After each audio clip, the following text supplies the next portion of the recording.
Muling nanindigan ang liderato ng Senado na tanging ang saligang batas lang umano ang kanilang pakikinggan tungkol sa usapin ng impeachment laban kay Vice President Sara Duterte. Si Daniel Manalastas sa sentro ng balita.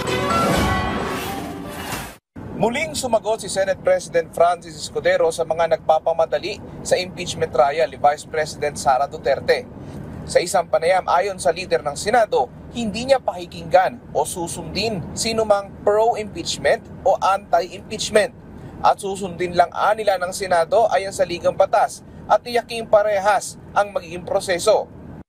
Saan pa pakituro nga kamo sa kanila yung batas na nagsasabing kailangan madaliin namin ito? Ang sinasite nila yung salitang immediately na wala naman sa konstitusyon.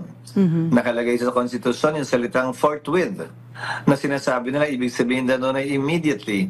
Samantala, yung mga nagdaang impeachment natin, 1 buwan, 1.5 buwan, 2 buwan, bago sinimula ng trial. Nagreklamo ba sila? May narinig ba tayong pagpuna? Wala naman.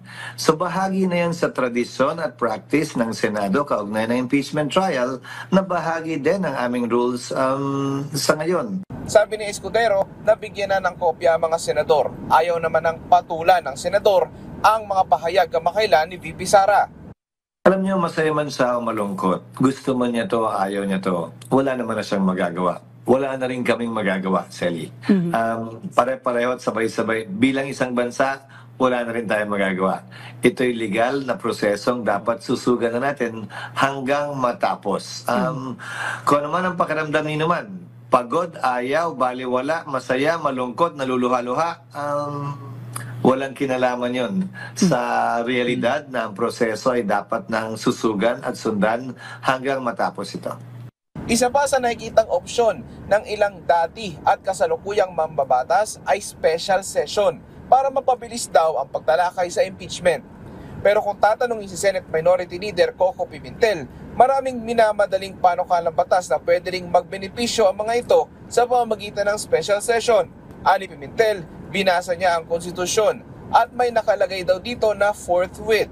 Hindi raw ibig sabihin ng forthwith na kapag natanggap ay aksyon na agad. Hinalimbawa ni Pimentel ay pagtanggap pero kikilusan agad sa loob ng 1 linggo o 1 buwan. Daniel Manalastas para sa Pambansang TV sa Bagong Pilipinas.